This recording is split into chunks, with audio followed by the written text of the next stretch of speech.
योगी के एक कदम ने उड़ा दी विरोधियों की नींद। योगी के फैसले से देश की सियासत में आ गया भूचाल। विपक्षी 24 के लिए दुकान सजाते रह गए और योगी माल ले उड़े। अब 24 में विपक्ष की उम्मीदें हो गई ध्वस्त।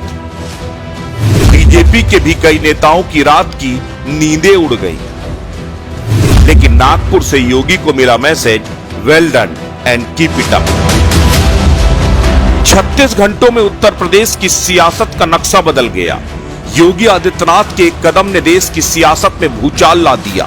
पहले अतीक अहमद के बेटे असद और गुलाम का एनकाउंटर और महज 36 घंटों के अंदर अतीक और अशरफ भी ढेर हो गए। यूं तो असद और गुलाम को तो पुलिस ने एनकाउंटर में मारा, लेकिन अतीक और अशरफ तो पुलिस की कस्टडी में मार गिराए गए।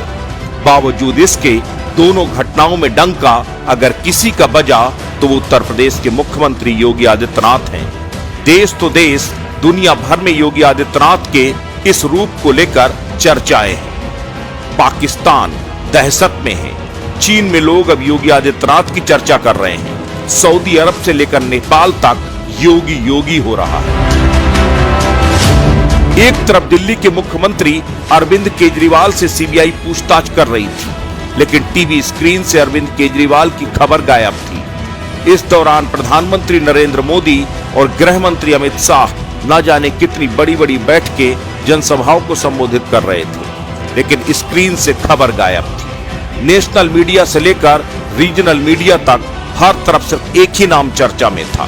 वो नाम था मुख्यमंत्री योगी आदित्यनाथ का। असद के एनकाउंटर के बाद से अब तक शायद ही कोई ऐसा चैनल, शायद ही कोई ऐसा मीडिया ग्रुप जो इस वक्त सुबह से लेकर शाम तक स्क्रीन पर योगी आदित्यनाथ को न दिखा रहा हो। ट्विटर से लेकर सोशल मीडिया में योगी आदित्यनाथ के नाम का डंका जोर शोर से बज रहा है। जिस तेजी के साथ योगी आदित्यनाथ की फैन फॉलोइंग बढ़ी है, जिस तेजी के साथ योगी आदित्यनाथ का कद देश की सियासत में बढ़ा है, उसने बीजेपी के ही कई बड़े नेताओं की नींद उड़ा दी है। बीजेपी के नेताओं को अपना भविष्य की उम्मीदें ध्वस्त होती नजर आ रही हैं।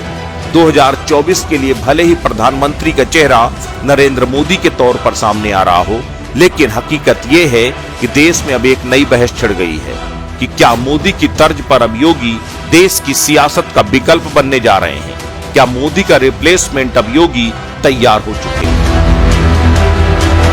एक महीना पहले यूपी की विधानसभा में माफियाओं को मिट्टी में मिलाने का ऐलान, उसके एक महीने बाद कुख्यात माफियाओं के ताबड़तोड़ एनकाउंटर, अतीक और अशरफ को साबरमती से प्रयागराज लाकर रिमांड में उनसे पूछताछ, और फिर जो घटना हुई उसने पूरे देश नहीं बल्कि पूरी दुनिया को हिला दिया। पुलिस की रिमांड में अतीक और अशरफ जैसे माफिया डॉन, कुख्यात अपराधियों को गोलियों से भून दिया गया। वो भले ही विपक्षियों के लिए उत्तर प्रदेश की कानून व्यवस्था की नाकामी हो, लेकिन आमजन के बीच इस घटना ने मुख्यमंत्री योगी आदित्यनाथ को नायक के तौर पर पेश किया। आज उत्तर प्रदेश ही नहीं, दक्षिण से लेकर पश्चिम तक, उत्तर से लेकर पूरब तक, हर तरफ हर एक राज्य योगी योगी की डिमांड कर रहा है। इसी के साथ तय हो गया कि अब योगी के मुकाबले कोई नहीं होगा, कोई मतलब कोई नहीं होगा।